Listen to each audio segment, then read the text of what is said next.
নমস্কাৰ north east নাওৰ প্ৰতিগৰাকী দৰ্শকক মই কল্পজ্যোতি শইকীয়াই আমাৰ এই বিশেষ অনুষ্ঠান সাময়িকীলৈ আদৰণি জনাইছোঁ। আমি যদিহে সমাজত কিবা এটা ঘটনা ঘটে বা সামাজিক মাধ্যমত তাৰ বহুলভাৱে চৰ্চা হয় বা কিছুমান চৰ্চা হ'বলগীয়া বিষয় কিন্তু চৰ্চা নোহোৱাকৈও ৰৈ যায়, তেনে কিছুমান বিষয় লৈ আমাৰ এই সাময়িকী অনুষ্ঠানৰ জৰিয়তে মই কেতবোৰ প্ৰশ্ন কৰোঁ আৰু মুখ্য সম্পাদক পৰেশ মালাকাৰ ডাঙৰীয়াই তাৰ বিশ্লেষণ আপোনালোকলৈ দাঙি ধৰে। আৰু এই অনুষ্ঠানত আজি আমাৰ বিষয় হৈছে বহৰমপুৰ সমষ্টিৰ বিধায়ক জিতু গোস্বামী আৰু তেওঁ ৰাজহুৱাভাৱে কৰা এক বিতৰ্কিত বিস্ফোৰক বা ভাবুকিৰে ভৰা এক মন্তব্য, যি নেকি অসম আৰক্ষীকো সাঙুৰি লৈছে আৰু অসম আৰক্ষীকো কেতবোৰ প্ৰশ্নবোধক কিন্তু অসম আৰক্ষীৰ যি ভূমিকা বিৰোধীৰ ক্ষেত্ৰত বা শাসকীয় পক্ষৰ ক্ষেত্ৰত কিছুমান ভূমিকাৰ ক্ষেত্ৰতো কিন্তু এক বৃহৎ প্ৰশ্নবোধক কিন্তু ৰৈ গৈছে। সেই মন্তব্যৰ বাবে তেওঁ কৈছে যে পুলিচ আমাৰ, গতিকে আমাৰ মতে চলিব, আৰু চামগুৰিৰ পুলিচ বিধায়ক জিতু গোস্বামীৰ মতেই চলিব, আৰু লগতে যদিহে কেনেবাকৈ চামগুৰি বিজেপিৰ প্ৰাৰ্থীগৰাকী ডিপ্লুৰঞ্জন যদিহে কেনেবাকৈ যদি পৰাজিত হয় তেতিয়াহ'লে ৰকিবুল হুছেইনৰ পুত্ৰ তানজিল হুছেইন কেনেকৈ চামগুৰি সমষ্টিত প্ৰৱেশ কৰে চাই ল'ম বুলি এক প্ৰকাৰ ভাবুকি দিছিল। আমি আলোচনাৰ মাজলৈ আহিম, কিন্তু তাৰ পূৰ্বে সেই বিস্ফোৰক মন্তব্যটো আমি দৰ্শকলৈ বুলি আগবঢ়াই লৈছোঁ। পুলিচটো আমাৰ মতে চলিব, এতিয়াও চামগুৰি পুলিচ মোৰ মতে চলে, চামগুৰি অফিচাৰ মোৰ মতে চলে। এতিয়াতো মই ৰকিবুলৰ ল'ৰা জিকিলেওতো দি দিম নহয়, কাম কৰিবলৈ দিম নেকি? আৰু ১.৫ বছৰ আৰু নিদিম, আৰু কিবা ক্ষেত্ৰত যদি ডিপ্ল হাৰিবলগীয়া হয় তাক মই সোমাবও নিদিম তাত। এইটোতো একদম আপোনালোকে গেৰাণ্টি হৈ থাকক। হয়, নিশ্চয়কৈ আপোনালোকে সেই মন্তব্যটো শুনিলে। মই এই ক্ষেত্ৰত আপোনাক প্ৰশ্ন কৰিব বিচাৰিছোঁ, যিহেতু সংবিধানৰ শপত লৈ এগৰাকী বিধায়কে আহে, বিধানসভাৰ মজিয়ালৈ আহে, জনপ্ৰতিনিধি হিচাপে তেওঁ স্বীকৃতি পায়, আৰু তাৰ পিছত কিন্তু এনেকুৱা ধৰণৰ মন্তব্যই আচলতে কি সূচাইছে যে পুলিচ আমাৰ বা চামগুৰি পুলিচ মোৰ মতে চলিব, এনেকুৱা বিতৰ্কিত আৰু বিস্ফোৰক মন্তব্যই কি সূচাইছে, কি ক'ব আপুনি? এইটো হৈছে কি যে এইটো প্ৰথম মোৰ প্ৰতিক্ৰিয়াটো হ'ল এইটোৱে, এইটো আচলতে এজন বিধায়কৰ এইটো মন্তব্য নহয়। এইটো হৈছে যে আইন কানুন মানি চলা এজন মানুহৰ বক্তব্য, এইটো মন্তব্য নহয়। বিধায়ক শব্দটোৰ অৰ্থটো কি? বিধায়ক মানে তেওঁলোকে বিধি প্ৰণয়ন কৰে, হয়নে?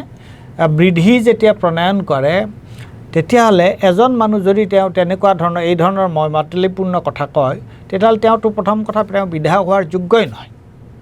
যেতিয়া আইন প্ৰণয়ন কৰা হয়, আইনৰ যিটো কথা হয়, যিটো ৰুল অফ ল'ৰ যিটো কথা, সেইটো হৈছে যে আইন সকলোৰে কাৰণে সমান, আৰু তাৰ এটা প্ৰক্ৰিয়া এটা আছে। ক'ৰবাত কিবা এটা ঘটনা ঘটিল, আইন বিৰুদ্ধ ঘটনা এটা ঘটিল, তেতিয়া তাৰ অনুসন্ধানৰ দায়িত্ব বা সেই সম্পৰ্কে যাৱতীয় ব্যৱস্থা লোৱাৰ দায়িত্বটো হৈছে আৰক্ষীৰ।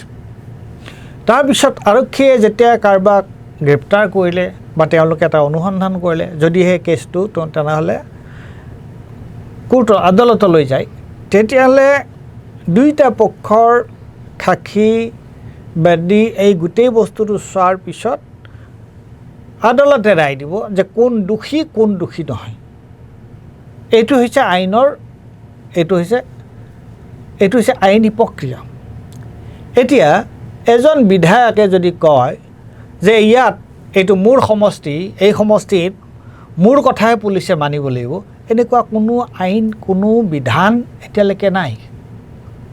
গতিকে এই মানুহজনে যিজনে তেনেকুৱা ধৰণৰ বক্তব্য এটা দিছে, প্ৰথম কথা তেওঁৰ আচলতে বিধায়ক হৈ থকাৰ যোগ্যতাই নাই, আৰু তেওঁৰ বিৰুদ্ধে বিধানসভাত বিশেষাধিকাৰ ভংগৰ প্ৰস্তাৱ আনিব লাগে, এক। আৰু ২ নম্বৰ, পুলিচ প্ৰশাসনৰ মুৰব্বীয়ে এই সন্দৰ্ভত তেওঁ এটা মন্তব্য দিব লাগে যে সঁচাকৈ পুলিচ তেনেকুৱা নেকি? পুলিচে ৰাজনৈতিক নেতাৰ হাতৰ পকেটৰ ভিতৰত পুলিচ সোমাই আছে নেকি? মন্তব্য দিব লাগে। এই ক্ষেত্ৰত মই এটা কথা কওঁ, ইংলেণ্ডত আজিৰ পৰা ভালে কেইবছৰ আগতে যেতিয়া টনি ব্লেয়াৰ ইংলেণ্ডৰ প্ৰধানমন্ত্ৰী আছিল, এটা ঘটনা ঘটিছিল যে টনি ব্লেয়াৰৰ পুতেকে মদ খাই গাড়ী চলাই এটা এক্সিডেণ্ট কৰিছিল নে নাই কৰা, কিন্তু মদ খাই গাড়ী চলোৱা এটা ঘটনা এটা ঘটিছিল আৰু তেতিয়া টনি ব্লেয়াৰৰ পুতেকক এৰেষ্ট কৰা হৈছিলে। আৰু তেতিয়া টনি ব্লেয়াৰ তেতিয়া ইংলেণ্ডৰ প্ৰধানমন্ত্ৰী। আৰু টনি ব্লেয়াৰে সেই যিখন পুলিচ থানাত এই কেছটো উঠিছিল সেই পুলিচ থানাত গৈ টনি ব্লেয়াৰ হাজিৰ হ'ব লগা হৈছিল। এইটো হৈছে ডেম'ক্ৰেচি, এইটো হৈছে ৰুল অফ ল'ৰ কথা।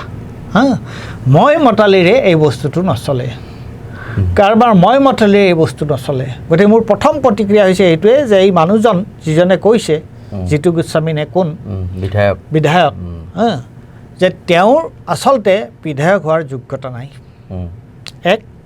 আৰু 2 নম্বৰ কথা, পুলিচ প্ৰশাসনৰ মুৰব্বীয়ে এই সন্দৰ্ভত এটা স্পষ্টীকৰণ দিব লাগে যে তেওঁ কি সঁচাসঁচিকৈ তেওঁলোকে তেওঁৰ মতে চলে নে প্ৰশাসনীয় মুৰব্বীৰ মতে তেওঁলোকে যি আইন মতে বিধিমতে তেওঁলোকে ব্যৱস্থা গ্ৰহণ কৰে। কথাটো সেইটোৱে ক'লে। মই সেই কথাটোলৈ আহিছোঁ। ইতিমধ্যে কিন্তু জিতু গোস্বামীৰ বিৰুদ্ধে ৰকিবুল হুছেইনে নগাঁও সদৰ থানাত এখন এজাহাৰ দাখিল কৰিলে পৰহি দিনাখন।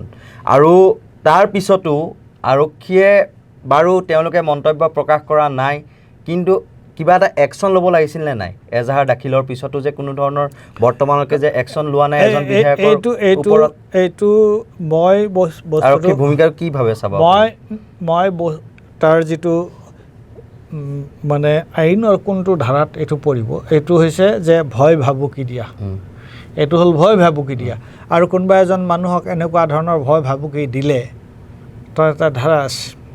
মই এই মুহূৰ্তত ক'ব নোৱাৰোঁ সেই কথাটো কোনটো ধাৰাত পৰিব, উকিল এজনে ক'ব পাৰিব। গতিকে সেই ধাৰামতে পুলিচে ব্যৱস্থা গ্ৰহণ কৰিব লাগে। পুলিচ নিশ্চুপ হৈ থাকিব নালাগে। এইখন কি এখন মানে কি হেৰি হৈছে নেকি? এইখন মানে জাংগুল ৰাজ হৈছে নেকি অসমখন, যে এই ধৰণৰ কথা এজন বিধায়কে এনেকুৱা ধৰণৰ কথা ক'ব?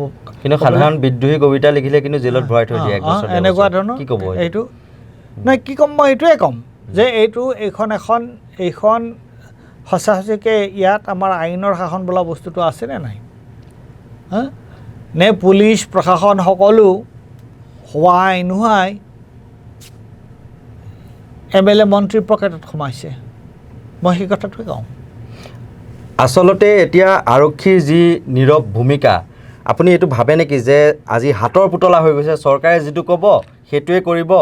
এইটো আপুনি ৰাষ্ট্ৰীয় প্ৰেক্ষাপটৰ যদি বস্তুটো চায় বা ৰাজ্যৰ প্ৰেক্ষাপটত এনেকুৱা এক বিস্ফোৰক মন্তব্য কৰিলে আৰক্ষী নিৰ্বিকাৰ, আচলতে চৰকাৰৰ হাতৰ চাবি দিয়া পুতলা হৈছে নেকি আৰক্ষী?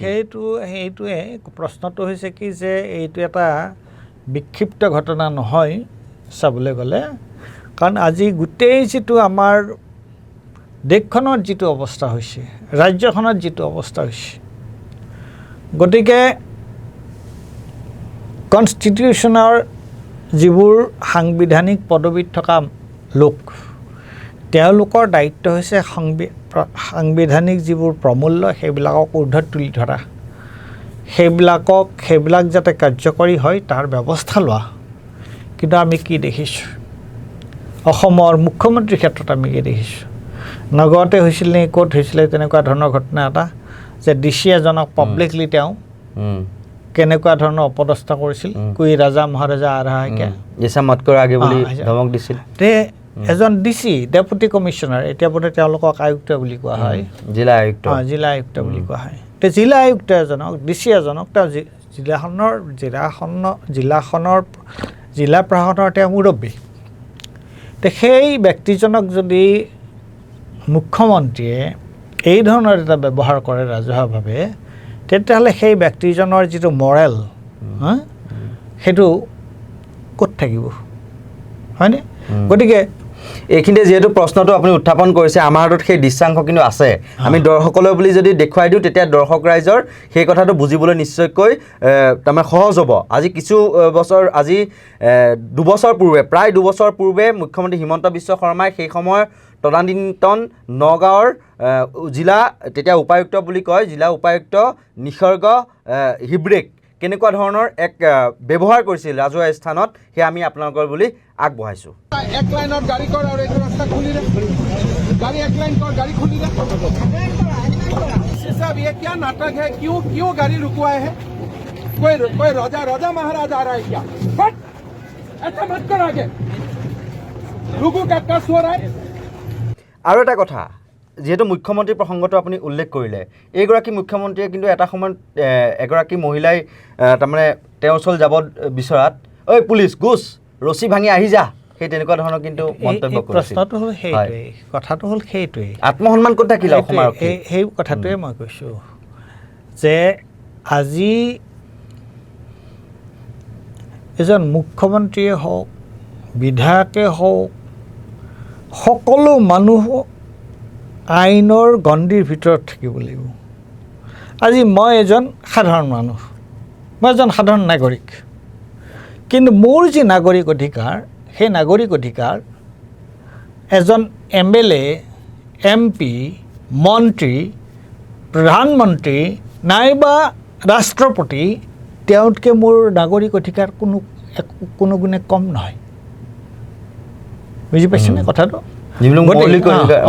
মোৰ নাগৰিক অধিকাৰ হয় তেওঁৰ যি অধিকাৰ আছে মোৰো সমানে অধিকাৰ আছে গতিকে ইয়াত কোনোবা এজন মানুহ কিবা এটা পদবীত থাকিল বুলিয়ে তেওঁ মই মাতালি দেখুৱাব পাৰিব এইটো ভদ্ৰ সমাজৰ কথা নহয় এইটো এটা গণতান্ত্ৰিক প্ৰমূল্যত বিশ্বাস কৰা এখন দেশৰ এখন ৰাজ্যৰ এইটো কথা নহয় এই সকলোৱে যে কৈছে যে এতিয়া যে সকলোৱে কৈ আছে এতিয়া যে গণতন্ত্ৰ নাই সকলোৱে যে কৈছে যে সাংবিধানিক প্ৰমূল্য নোহোৱা হৈছে গণতান্ত্ৰিক অনুষ্ঠানবিলাকৰ স্বতন্ত্ৰতা নোহোৱা হৈছে যদি পুলিচো এটা পুলিচ প্ৰশাসন আৰক্ষী প্ৰশাসন স্বতন্ত্ৰভাৱে পৰিচালিত হ'ব লাগে ই কাৰো দ্বাৰা পৰিচিত হৈ কাৰো দ্বাৰা প্ৰভাৱিত হৈ আৰক্ষী প্ৰশাসনে কাম কৰিব নোৱাৰিব কোনটো কথা উচিত কোনটো কথা অনুচিত মেৰিটটো চাইহে তেওঁলোকে ব্যৱস্থা ল'ব লাগে তেওঁলোক কোনোবা এজন মানুহৰ এজন MPৰ এজন MLA বা এজন মন্ত্ৰীৰ প্ৰশাসন বহতীয়া নহয় আৰু পুলিচ প্ৰশাসন বুলিয়ে নহয় যিকোনো প্ৰশাসন যিকোনো এটা বিভাগ তেওঁলোকৰ ওচৰলৈ যদি এটা হয় জনপ্ৰতিনিধি এজনে সেই ক্ষেত্ৰত এটা কথা হয় যে জনপ্ৰতিনিধি এজনৰ যিহেতু তেওঁ এটা সমষ্টিৰ মানুহে তেওঁক নিৰ্বাচিত কৰিছে তে মানুহৰ পাব্লিক ইণ্টাৰেষ্টৰ কনচাৰ্ণ য'ত হয় পাব্লিক ইণ্টাৰেষ্টৰ লগত জড়িত যিবোৰ কথা তেওঁ গৈ বিষয়া মুৰব্বী পুলিচ সকলোৰে ওচৰলৈ সেইবোৰ লৈ যাব লাগে আইনসংগতভাৱে দাবী হুমকি দিয়াৰ অধিকাৰ তেওঁৰ নাই গতিকে এনেকুৱা ইতিহাসো আছে এনেকুৱা ধৰণৰ কথাও আছে মই জানো যে কোনোবা এজন MPক কোনোবা এজন SPক কোনোবা এজন পুলিচ অফিচাৰক যদি পুলিচ অফিচাৰজনৰ গাটছ আছে তেতিয়া এই ধৰণৰ কথা যদি কয় তেওঁলোকৰ বিৰুদ্ধে ব্যৱস্থা লোৱাৰ উদাহৰণো আছে এটা মই উদাহৰণ দিব বিচাৰিছোঁ এতিয়া ইন্দিৰা গান্ধী সেই সময়ত ভাৰতৰ প্ৰধানমন্ত্ৰী আৰু তেতিয়া তাৰ SP আছিল দিল্লীৰ বোধহয় পুলিচ কমিশ্যনাৰ আছিল কিৰণ বেদী তেতিয়া ইন্দিৰা গান্ধীৰ গাড়ীখন এটা য'ত পাৰ্ক কৰিব নলগা ঠাইত পাৰ্ক কৰা হৈছিল আৰু তেতিয়া কিৰণ বেদীয়ে সেই গাড়ীখন কেনেলগাই উঠাইছিল আৰু তাৰ কাৰণে কিন্তু ইন্দিৰা গান্ধীয়ে কিৰণ বেদীক ভৰ্ৎসনা কৰা নাছিলে গতিকে দায়িত্ব পালন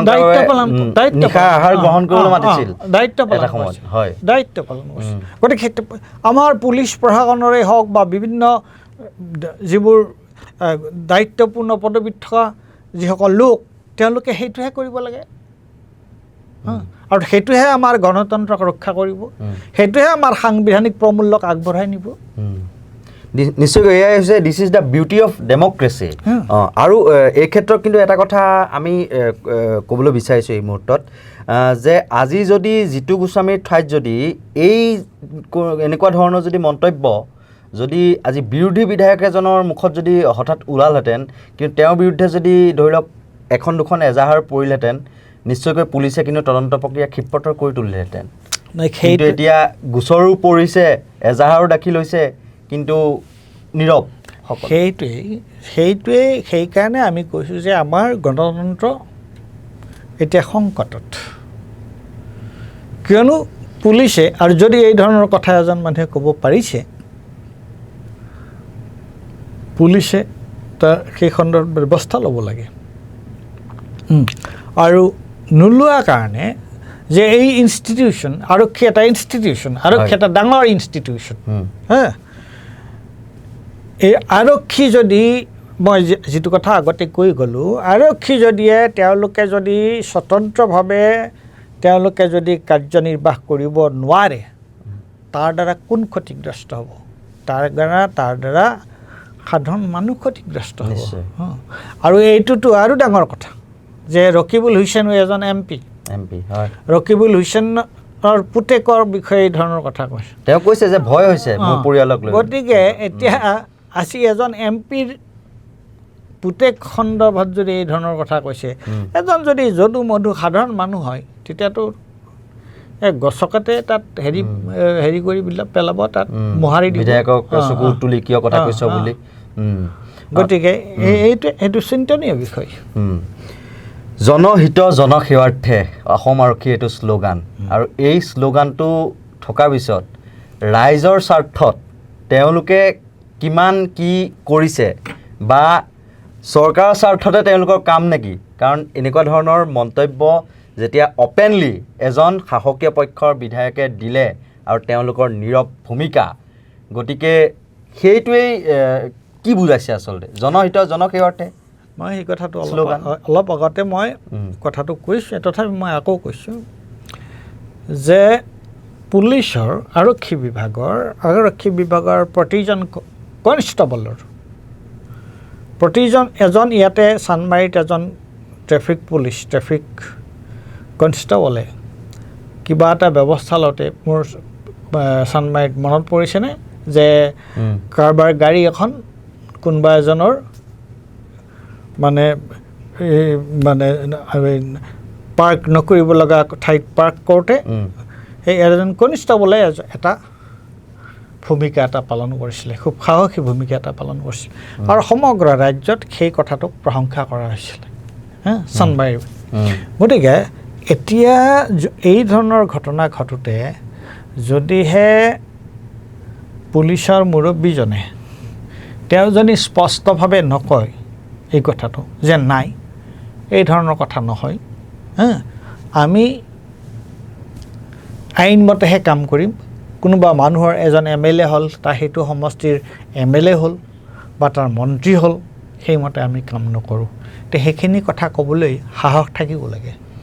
ৰাইজৰ বিশ্বাসযোগ্যতা নিশ্চয়কৈ হেৰাই যাব আৰক্ষীৰ প্ৰতি যদি এজন জনপ্ৰতিনিধিৰ মুখত যদি সাহস থাকিব লাগে, তেনেকুৱা কথা শুনি যায় যে চৰকাৰৰ মতেহে কাম কৰে। আৰু এনেকুৱা ধৰণৰ কথা ক'লে যে যিখন চৰকাৰৰ মুৰব্বী, মুখ্যমন্ত্ৰীয়ে তাত মাত মাতিব লাগে, কিন্তু মুখ্যমন্ত্ৰীৰ পৰা কি আশা কৰা যাব? মুখ্যমন্ত্ৰী নিজেই তেনেকুৱা ধৰণৰ ব্যৱহাৰ কৰে, গতিকে সেই মুখ্যমন্ত্ৰীয়ে আমি কি আশা কৰিব পাৰোঁ? গতিকে এটাই কথা যে জনসাধাৰণে এই ধৰণৰ যেতিয়া আইন ভংগ কৰা, এই ধৰণৰ যেতিয়া গণতান্ত্ৰিক পৰম্পৰাৰ বিপৰীতে যোৱা কথা যেতিয়া এই ধৰণৰ মানে সাংবিধানিক পদত থকা মানুহে কয়, তেতিয়া কিন্তু ৰাইজে তাৰ প্ৰতিবাদ কৰিব লাগে, সংবাদ মাধ্যমে, প্ৰচাৰ মাধ্যমে তাৰ প্ৰতিবাদ কৰিব। এইটো বিষয়লৈ আহিম আমি। আৰু এইখিনিতে আমি দৰ্শকলৈ বুলি আগবঢ়াইছোঁ ৰকিবুল হুছেইনৰ পুত্ৰক লৈ যেতিয়া বিধায়ক জিতু গোস্বামীয়ে এনেকুৱা ধৰণৰ মন্তব্য কৰিলে, আৰু বা তাৰ লগত সংগতি ৰাখি পেলাই তেওঁ ক'লে যে চামগুৰি আৰক্ষী মোৰ, আৰু আৰক্ষীনো কাৰ হাতত আছে, আমাৰ হাততে আছে বুলি তেনেকুৱা ধৰণৰ এক মন্তব্য কৰিলে। আৰু তাৰ পাছতে কিন্তু প্ৰতিক্ৰিয়া প্ৰকাশ কৰিছে নগাঁৱৰ সাংসদ প্ৰদ্যুৎ বৰদলৈ, আৰু তেওঁ বহুকেইটা তাৎপৰ্যপূৰ্ণ মন্তব্য কৰিছে। এই সন্দৰ্ভত তেওঁ উল্লেখ কৰিছে তেওঁ জাগিৰোড সমষ্টিত সন্মুখীন হোৱা কিছুমান ঘটনাৰ কথা। এই মুহূৰ্তত শুনি লওঁ আহকচোন তেওঁ কি ক'লেনো। MLA হওক মন্ত্ৰীয়ে হওক তেওঁলোকে আজিকালি দেখোন কিবা সামন্তবাদী প্ৰভুৰ দৰে কথা ক'বলৈ আৰম্ভ কৰিলে।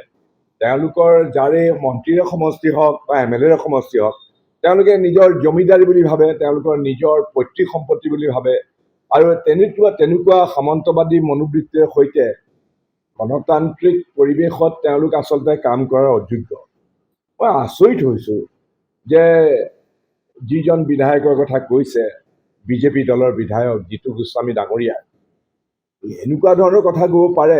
ডাইৰেক্টকৈ এইটো কথা ওলাই পৰিছে যে ডক্টৰ হিমন্ত বিশ্ব শৰ্মাৰ সাংগু পাংগু তেওঁলোকৰ যিবিলাক মানে শাসন কৰা দলটোৰ যিসকল বিধায়ক তেওঁলোকক গৰম ভাতৰ ধোঁৱাই খাইছে আৰু তেনেকুৱা ধৰণৰ কথা ক'বলৈ আৰম্ভ কৰিছে। মোৰ ক্ষেত্ৰতো ব্যক্তিগত পৰ্যায়ত তেনেকুৱা হৈছে। মই জাগিৰোডত মিটিং কৰিবলৈ গ'লে মন্ত্ৰীৰ গুণ্ডা বাহিনী আহি পেলাই মোক পিছে পিছে যায়, মোক প্ৰতিবন্ধকতা কৰে, চিঞৰ বাখৰ কৰে, অপমান কৰে। গতিকে এইবিলাক হ'ল তেওঁলোকৰ যে আৰু পতন অনিবাৰ্য, পতনৰ দিশে তেওঁলোক আগবাঢ়িছে। কাৰণ এনেকুৱা ধৰণৰ অহংকাৰ, এনেকুৱা ধৰণৰ তেওঁলোকৰ যে গৰম ভাতৰ ধোঁৱাই খোৱা যিটো প্ৰবৃত্তি ওলাই পৰিছে সেইবিলাক ৰাইজে কেতিয়াও পচন্দ নকৰে। আৰু মই ভাবোঁ আমাৰ সাংসদ শ্ৰী ৰকিবুল হুছেইন ডাঙৰীয়াই সঠিক কামেই কৰিছে। কাৰণ এইটো কেতিয়াও গ্ৰহণযোগ্য হ'ব নোৱাৰে। কোনোবাই কাৰোবাক চাৰিসীমা বান্ধি দিব, ইয়াত আহিব নোৱাৰে, পুলিচ আমাৰ, অমুক আমাৰ, এইবিলাক বস্তু কেতিয়াও সহ্য কৰা নহ'ব। মই এতিয়া যিকোনো MLA যিকোনো হেৰিতে মই যাব পাৰোঁ, কেলৈ নাযাওঁ? এইখনত কোনোবাই মোক বাধা দিব পাৰিব নেকি? হয়, নিশ্চয়কৈ প্ৰদ্যুৎ বৰদলৈ ডাঙৰীয়াই কিন্তু এইখিনিতে এটা কথা উল্লেখ কৰিলে যে তেওঁ জাগিৰোড সমষ্টিত মিটিং কৰোঁতে এনেকুৱা ধৰণৰ গুণ্ডাগিৰি বা দাদাগিৰিৰ সন্মুখীন হৈছিল। মিটিং বন্ধ কৰিবলৈ বা তেনেকুৱা ধৰণৰ সভাত আহি পেলাই দম দিয়া ধৰণৰ কাৰ্য হৈছিল। তেওঁ কিন্তু উদাহৰণটো দাঙি ধৰিলে।